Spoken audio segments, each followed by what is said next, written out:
വളരെ പ്രധാനപ്പെട്ട ഒരു അന്താരാഷ്ട്ര വാർത്തയിലേക്കാണ് പോകുന്നത്. ഇറാൻ തലസ്ഥാനമായ ടെഹ്റാനിൽ സൈനിക നടപടിയുമായി ഇസ്രയേൽ. പലയിടങ്ങളിൽ ഇസ്രയേൽ മിസൈലുകൾ പതിച്ചതായി റിപ്പോർട്ട്. അയത്തുള്ള അലി ഖമൈനിയുടെ ഓഫീസിന് സമീപത്തും മിസൈലുകൾ പതിച്ചു. ആക്രമണം സ്ഥിരീകരിച്ച ഇസ്രയേൽ പ്രതിരോധ മന്ത്രിയും രംഗത്തെത്തി. ഇറാനിലെ ആക്രമണത്തിൽ അമേരിക്കയും പങ്കാളിയായതായി വാൾ സ്ട്രീറ്റ് ജേണൽ റിപ്പോർട്ട് ചെയ്യുന്നുണ്ട്. പ്രത്യാക്രമണ മുൻകരുതലുമായി ഇസ്രയേൽ വ്യോമാതിർത്തി അടച്ചു. രാജ്യത്ത് അടിയന്തരാവസ്ഥ പ്രഖ്യാപിച്ചതായി മനസ്സിലാക്കാൻ സാധിക്കുന്നുണ്ട്. ഐസൺ ജോസ് വിവരങ്ങളുമായി ചേരുകയാണ്. ഐസൺ, ഒരു തുറന്ന പോരാട്ടത്തിലേക്ക് ഇസ്രയേൽ കടന്നിരിക്കുകയാണ്. കാരണം പലതവണ അമേരിക്ക ഉൾപ്പെടെയുള്ള രാജ്യങ്ങൾ ഇറാന് മുന്നറിയിപ്പ് നൽകി. ഒരു തുറന്ന യുദ്ധത്തിലേക്ക് നയിക്കരുത്, അത് വലിയ പ്രത്യാഘാതങ്ങൾ ഉണ്ടാകുമെന്ന സന്ദേശം നൽകി. പക്ഷെ അതിലൊന്നും പാഠം പഠിക്കാത്ത ഇറാന് ഇപ്പോൾ കനത്ത തിരിച്ചടി നൽകുകയാണോ ഇസ്രായേൽ? ഇത് സംബന്ധിച്ചുള്ള സ്ഥിരീകരണം എന്താണ് ഈ ആക്രമണം സംബന്ധിച്ച്? തീർച്ചയായും ഗൗതം, ഈ ആക്രമണം സംബന്ധിച്ച സ്ഥിരീകരണം ഇപ്പോൾ ഇസ്രയേലിന്റെ ഭാഗത്തു നിന്നുണ്ടായിട്ടുണ്ട്. ഇസ്രയേൽ പ്രതിരോധ മന്ത്രി ഇസ്രയേൽ കാട്സ് തന്നെ ഇക്കാര്യം വിശദീകരിക്കുകയും ചെയ്തിട്ടുണ്ട്. ആക്രമണം നടന്നിട്ടുണ്ട്, അതുമാത്രമല്ല പ്രത്യാക്രമണ സാധ്യത ഉള്ള ഒരു പശ്ചാത്തലത്തിൽ തങ്ങളുടെ രാജ്യത്ത് അലർട്ട് പ്രഖ്യാപിക്കുക അല്ലെങ്കിൽ ജാഗ്രത പ്രഖ്യാപിച്ചുകൊണ്ടുള്ള നടപടികളും ഇസ്രയേലിന്റെ ഭാഗത്തു നിന്നുണ്ടായി കഴിഞ്ഞു എന്നാണ് മനസ്സിലാക്കാൻ സാധിക്കുന്നത്. കിഴക്കൻ ടെഹ്റാനിലും അതുപോലെ തന്നെ വടക്കൻ ടെഹ്റാനിലും കാര്യമായ രീതിയിൽ ആക്രമണം നടന്നിട്ടുണ്ട്. നേരത്തെ ഗൗതം സൂചിപ്പിച്ചതുപോലെ അയത്തുള്ള അലി ഖമൈനിയുടെ വീടിന് നേരെ പോലും ആക്രമണം നടന്നിട്ടുണ്ട് എന്ന റിപ്പോർട്ടുകളാണ് ഇപ്പോൾ പുറത്തു വരികയും ചെയ്യുന്നത്. അതിസങ്കീർണമായ സാഹചര്യം നിലനിൽക്കുന്നു എന്ന് തന്നെയാണ് മനസ്സിലാക്കാൻ സാധിക്കുന്നത്. പ്രാഥമികമായി നമുക്ക് ലഭ്യമാകുന്ന വിവരങ്ങൾ പരിശോധിക്കുമ്പോൾ മനസ്സിലാക്കാൻ സാധിക്കുന്നത് ഒരു മുൻകരുതൽ അറ്റാക്കാണ് ഇസ്രയേലിന്റെ ഭാഗത്ത് നിന്നുണ്ടായിരിക്കുന്നത്. നമുക്കറിയാവുന്നതാണ്, ഇന്ന് രാവിലെ ഏറ്റവും ഗൗരവമേറിയ ഒരു വാർത്തയായി ലോകം ചർച്ച ചെയ്ത ഒരു സാഹചര്യം എന്ന് പറയുന്നത്, നേരത്തെ നമ്മൾ സൂചിപ്പിച്ചതുപോലെ ഈ ഇറാന്റെ ആണവ ധാരണ സംബന്ധിച്ചുള്ള ഇറാന്റെ നിലപാടുകൾ സ്വീകാര്യമല്ല, അല്ലെങ്കിൽ അതത്ര പ്രതീക്ഷിച്ചതുപോലെ ഉയരുന്നില്ല ചെയ്തിരുന്നു. അമേരിക്കൻ പ്രസിഡന്റ് തന്നെ ഇക്കാര്യം കമന്റ് ചെയ്യുകയും ചെയ്തിരുന്നു. ഇതിന് പിന്നാലെ മണിക്കൂറുകൾക്കകമാണ് ഇപ്പോൾ ഈ ആക്രമണം നടന്നിരിക്കുന്നത് എന്നതും ഏറ്റവും നിർണായകമായ ഒരു കാര്യമാണ്. മാത്രമല്ല, ആക്രമണ സാധ്യത തള്ളിക്കളയാനാവില്ല എന്നൊരു നിലപാടാണ് ട്രംപ് സ്വീകരിക്കുകയും ചെയ്തത്. ഇത്തരത്തിലൊരു സാധ്യതയുണ്ടോ എന്ന ചോദ്യത്തിന് ആക്രമണ സാധ്യത ഒട്ടും തന്നെ തള്ളിക്കളയാനാവില്ല, അന്തിമ തീരുമാനം എടുത്തിട്ടില്ല എന്നൊരു നിലപാടാണ് ട്രംപ് ഇന്ന് രാവിലെ സാങ്കേതികമായി ഭാരതത്തിലൊക്കെ ഇന്ന് രാവിലെ അത്തരത്തിലുള്ള വാർത്തകളാണ് വന്നത്.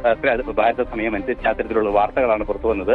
പക്ഷേ ആ വാർത്തകളെല്ലാം തന്നെ നിലവിലെ സാഹചര്യത്തിൽ ഒരു യാഥാർത്ഥ്യമായിരിക്കുകയാണ്. അതായത് ആക്രമണത്തിന്റെ സാധ്യത ഉണ്ട് എന്ന രീതിയിൽ ഒരു പ്രതിരോധ ആക്രമണം, അതായത് നേരത്തെ നമ്മൾ സൂചിപ്പിച്ചതുപോലെ ടെഹ്റാന്റെ വിവിധ ഇടങ്ങളിൽ ആണവ ധാരണയ്ക്ക് തയ്യാറാകാത്തൊരു നീക്കം ഇറാന്റെ ഭാഗത്തു നിന്നുണ്ടാവുകയാണെങ്കിൽ തങ്ങൾ ഈ രീതിയിലുള്ള പ്രതികരണം ആരംഭിക്കുമെന്ന് കൃത്യമായി ഇസ്രയേൽ അറിയിച്ചിരിക്കുകയാണ്. മറ്റൊരു പ്രധാന വെല്ലുവിളി കൂടി ഇസ്രയേൽ നേരിടുന്നത്, ഇറാന്റെ റവല്യൂഷണറി ഗാർഡ് കോറിനെ ഹിസ്ബുള്ളയ്ക്ക് പിന്തുണ നൽകുന്നതിന് വേണ്ടി ലെബനനിലേക്ക് അയക്കുകയും ഹിസ്ബുള്ളയെ ശാക്തീകരിക്കുകയും ചെയ്തിരുന്നു. ആ ഒരു സാഹചര്യത്തിൽ പ്രോക്സി യുദ്ധങ്ങളുടെ സാധ്യത ഇസ്രയേൽ മുൻകൂട്ടി കാണുന്നുണ്ട്. അതുകൊണ്ട് തന്നെയാണ് നിലവിലെ സാഹചര്യത്തിൽ പ്രോക്സി യുദ്ധങ്ങളെ പ്രതിരോധിക്കുന്നതിന്റെ ഭാഗമായുള്ള ഒരു ജാഗ്രതാ മുന്നറിയിപ്പ് ഇപ്പോൾ അവിടെ നൽകുകയും ചെയ്തിരിക്കുന്നത്. നിലവിലെ സാഹചര്യത്തിൽ ആക്രമണം നടന്നു കഴിഞ്ഞു എന്ന് തന്നെയാണ് മനസ്സിലാക്കാൻ സാധിക്കുന്നത്. നിരവധി വീടുകൾ തകർന്നിട്ടുണ്ട്. അതുപോലെ തന്നെ പല കെട്ടിടങ്ങളും സർക്കാർ കെട്ടിടങ്ങളെല്ലാം തന്നെ നാശനഷ്ടം സംഭവിച്ചു എന്ന റിപ്പോർട്ടുകളും പുറത്തു വരുന്നുണ്ട്. ദൃശ്യങ്ങളിൽ ഏതാണ്ട് സമാനമായ വിഷയത്തെ അല്ലെങ്കിൽ സമാനമായ അവകാശവാദത്തെ സാധൂകരിക്കുന്ന ദൃശ്യങ്ങൾ പുറത്തു വരികയും ചെയ്യുന്നുണ്ട്. അതായത് ഐസൺ, ഒരു തുറന്ന യുദ്ധം എന്ന നിലയിലേക്ക് തന്നെ കാര്യങ്ങൾ പോകട്ടെ എന്നാണോ ഇസ്രയേൽ ഈ ഘട്ടത്തിൽ കരുതുന്നത്? കാരണം പലതവണയുള്ള മുന്നറിയിപ്പുകൾ ഇറാൻ അവഗണിച്ചു കഴിഞ്ഞിരിക്കുന്നു. മാത്രമല്ല, മേഖലയിൽ പ്രശ്നങ്ങൾ സൃഷ്ടിക്കുവാൻ ശ്രമിക്കുന്നത് ഇറാനാണ് എന്ന് വർഷങ്ങളായി തന്നെ ഇസ്രായേൽ വിമർശിക്കുന്നുണ്ട്, ചൂണ്ടിക്കാണിക്കുന്നുണ്ട്. അപ്പോൾ ഈ സാഹചര്യത്തിൽ ഇനിയൊരു സമാധാന സന്ദേശത്തിന് അല്ലെങ്കിൽ ഒരു വട്ടമേശ സമ്മേളനം ഇരുന്ന പ്രശ്നങ്ങൾ പറഞ്ഞു തീർക്കാൻ കഴിയില്ല. ഇനിയിപ്പോൾ ഇറാനുമേൽ ഒരു കനത്ത പ്രഹരത്തിലൂടെ മാത്രമേ കാര്യങ്ങൾ നന്നാകൂ എന്ന നിലപാടിലേക്ക് ഇസ്രായേൽ എത്തുകയാണോ? അങ്ങനെയെങ്കിൽ മേഖലയിൽ ഒരു തുറന്ന യുദ്ധത്തിലേക്ക് കാര്യങ്ങൾ പോകുകയല്ലേ? ഗൗതം, ഒരു തുറന്ന യുദ്ധത്തിനുള്ള സാധ്യത അത്ര കണ്ടില്ല എന്നാണ് നിരീക്ഷകരെല്ലാം തന്നെ വ്യക്തമാക്കുന്നത്. പക്ഷേ ചില സാഹചര്യങ്ങൾ പരിശോധിക്കുമ്പോൾ തുറന്ന യുദ്ധത്തിനുള്ള സാധ്യത രാവിലെ ട്രംപ് പറഞ്ഞതുപോലെ ഒട്ടും തന്നെ തള്ളിക്കളയാനാവില്ല എന്ന് തന്നെ നിരീക്ഷിക്കേണ്ട ഒരു പശ്ചാത്തലം കൂടി നിലനിൽക്കുന്നുണ്ട്. പക്ഷേ ഏറ്റവും പ്രധാനമായി എടുത്തു പറയേണ്ടത്, നമുക്കറിയാവുന്നതാണ്, ഈ ആണവ ധാരണ സംബന്ധിച്ചുള്ള വിഷയമാണ് ഈ പ്രശ്നത്തിൽ എത്തിയിരിക്കുന്നത്. അതായത് 2003 മുതൽ ഇറാന്റെ ആണവ സംവിധാനങ്ങളെ കൃത്യമായി നിരീക്ഷിക്കുന്നതിനും നിയന്ത്രിക്കുന്നതിനുമുള്ള നടപടികൾ കാര്യക്ഷമമായി സ്വീകരിക്കുക എന്നൊരു നീക്കം തീർച്ചയായും അമേരിക്കയുടെ ഭാഗത്തു നിന്നുണ്ടാകുന്നുണ്ട്. അതിന്റെ ഭാഗമായാണ് ആണവ ധാരണയിൽ എത്തുന്നതിന്റെ ഭാഗമായുള്ള ചർച്ചകൾ തുടരണമെന്നൊരു ആവശ്യം മുന്നോട്ട് വയ്ക്കുകയും ജനീവയിൽ 2 തവണ ചർച്ചകൾ നടന്നു കഴിഞ്ഞ വ്യാഴാഴ്ചയാണ് ജനീവയിൽ ചർച്ചകൾ നടന്നത്. ഈ ചർച്ചകൾക്ക് പിന്നാലെയാണ് ഇപ്പോൾ ഈ സംഭവവികാസം കൂടി ഉണ്ടായിരിക്കുന്നത് എന്നതാണ് യാഥാർത്ഥ്യം. ഈ ചർച്ചകൾക്ക് ശേഷം ജനീവയിൽ ചർച്ചകൾ നടന്നതിന് ശേഷം പ്രതീക്ഷയ്ക്ക് ഉയർന്നില്ല എന്ന് മധ്യസ്ഥ രാജ്യമായ ഒമാനും അതുപോലെ തന്നെ അമേരിക്കൻ പ്രസിഡന്റ് ഇന്നും വ്യക്തമാക്കിയിരുന്നു. ആ ഒരു പശ്ചാത്തലത്തിൽ ഇതൊരു യുദ്ധത്തിലേക്ക് പോകാനുള്ള സാഹചര്യം ഒട്ടും തന്നെ തള്ളിക്കളയാനാവില്ല. മറ്റൊരു പ്രധാന വിഷയം എടുത്തു പറയേണ്ടത്, അത്തരത്തിലൊരു യുദ്ധം നടക്കുകയാണെങ്കിൽ അത് കൃത്യമായി നേരിടാനുള്ള അല്ലെങ്കിൽ അത് സജ്ജീകരിച്ച് ആക്രമണം ശക്തമാക്കി നേരത്തെ ഇറാന് നേരെ നടത്തിയ ആക്രമണത്തിന്റെ സമാന രീതിയിലുള്ള അതിശക്തമായ ആക്രമണം നടത്താനുള്ള എല്ലാ സാധ്യതകളും തുറന്നു കിട്ടുന്ന ഒരു പശ്ചാത്തലം തന്നെയാണ് നിലനിൽക്കുന്നത്. അതിന്റെ രീതിയിലാണ്, അതായത് നമുക്കറിയാവുന്നതാണ്, അറബിക്കടലിൽ അതിശക്തമായ കപ്പൽപ്പടയെ വിന്യസിച്ചിരിക്കുന്നു.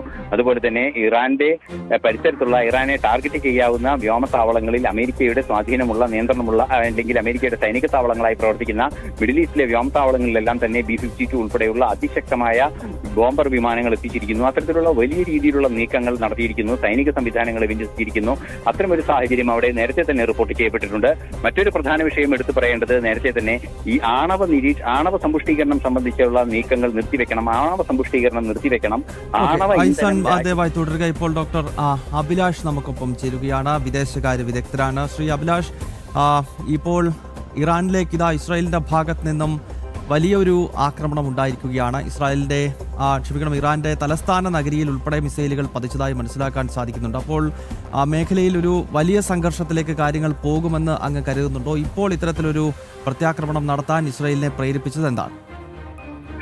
തീർച്ചയായും, കാരണം കഴിഞ്ഞ കുറെ ദിവസങ്ങളായിട്ട് പ്രസിഡന്റ് ട്രംപ് നടത്തിയിരുന്ന പ്രസ്താവനകൾ, അതോടൊപ്പം തന്നെ ഇസ്രായേലും US തമ്മിൽ നടത്തിയിട്ടുള്ള ഡെലിബറേഷൻസ് എല്ലാം കൂടി നോക്കുമ്പോൾ നമുക്ക് കൃത്യമായിട്ട് കിട്ടുന്ന ഒരു പിക്ചർ എന്ന് പറഞ്ഞാൽ this was about to happen, ഇത് നടക്കും എന്നുള്ള ചോദ്യം മാത്രമേ ഉണ്ടായിരുന്നുള്ളൂ. അപ്പോൾ തന്നെ നമ്മളെ ആശങ്കപ്പെടുത്തുന്ന മറ്റൊരു കാര്യം, പശ്ചിമേഷ്യയിലെ ഈ ഇത്തരത്തിലുള്ള ഒരു സമാധാന ഒരു സംഘർഷം ഉണ്ടാവുകയാണെങ്കിൽ ഇന്ത്യൻസ് ഉൾപ്പെടെയുള്ള ആളുകളുടെ സുരക്ഷയും അതുപോലെ തന്നെ security calculus of the entire middle east upset ആവാൻ പോവുകയാണ്. അപ്പൊ നമ്മുടെ സ്റ്റേക്സ് എവിടെയുണ്ട്? ഇറാനിൽ ഇന്ത്യയുടെ സ്റ്റേക്സ് ഉണ്ട്, ഇസ്രായേലിലുണ്ട്. അപ്പൊ ഇതിനൊക്കെ ഉണ്ടാകാൻ പോകുന്ന ലോങ് ടേം ചലഞ്ചസ് എന്തായിരിക്കും എന്ന് അറിയാൻ പറ്റാത്തൊരവസ്ഥയിലേക്ക് മാറുകയാണ്. പക്ഷെ ഇത് പക്ഷേ ഇറാൻ ഇസ്രായേൽ ഒരു കൺസിസ്റ്റന്റ് ആയിട്ടുള്ള ഒരു കോൺഫ്ലിക്റ്റ് ആയിട്ട് നിൽക്കുന്നത് തന്നെയാണ് അറിയാൻ സാധിക്കുന്നത്. നിലവിലുള്ള അനാലിസിസ് നോക്കുമ്പോൾ അങ്ങനെയാണ് നമുക്ക് പറയാൻ കഴിയുന്നത്. ഒരു പ്രൊലോങ്ഡ് ആയിട്ടുള്ള ബാറ്റിൽ ആവാനുള്ള സാധ്യത 2 ഭാഗത്തുനിന്നും ഉണ്ടാവില്ല. ബട്ട് ഓഫ് കോഴ്സ് ഖമേനിയുടെ ഒരു റൂൾ ചേഞ്ച് ഉണ്ടാവാനുള്ള സാധ്യതയും നേരത്തെ ഒരു തവണ US-ഉമായിട്ട് ഇവരെ പീസ് ടോക്സ് വെച്ച സമയത്തുള്ള പോലെ ട്രാൻസിഷനും ഉണ്ടാവാനുള്ള സാധ്യത ഇവിടെ കാണുന്നുണ്ട്.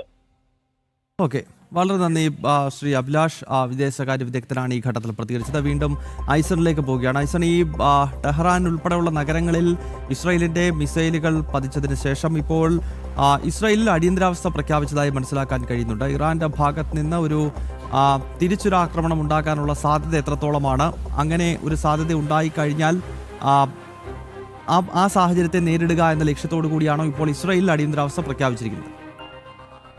തീർച്ചയായും ഗൗതം, ഇസ്രായേലിൽ അടിയന്തരാവസ്ഥ പ്രഖ്യാപിച്ചിരിക്കുന്നത് ഈ ഇറാന്റെ പ്രത്യാക്രമണ ഭയം തന്നെയാണ്. പ്രത്യാക്രമണത്തിനുള്ള സാധ്യത ഒട്ടും തന്നെ തള്ളിക്കളയാനാവില്ല എന്നതൊരു യാഥാർത്ഥ്യം തന്നെയാണ്. നമുക്കറിയാവുന്നതാണ്, നേരത്തെ ഏതെങ്കിലും തരത്തിൽ തങ്ങളെ ആക്രമിക്കുകയാണെങ്കിൽ അമേരിക്കയോട് വളരെ കൃത്യമായ രീതിയിൽ തന്നെ അമേരിക്കയോട് ഇറാന്റെ വിദേശകാര്യമന്ത്രി പറഞ്ഞിരുന്നു, ഏതെങ്കിലും തരത്തിലുള്ള ആക്രമണം തങ്ങൾക്കെതിരെ നടത്തുകയാണെങ്കിൽ അമേരിക്കയുടെ പല മധ്യേഷ്യൻ രാജ്യങ്ങളിലെ ആസ്തികളിലും കൈവയ്ക്കും, അല്ലെങ്കിൽ അത്തരത്തിലുള്ള വിമാനത്താവളങ്ങളെല്ലാം തന്നെ ലക്ഷ്യമിടുമെന്ന് കൃത്യമായി അറിയിക്കുകയും ചെയ്തിരുന്നു.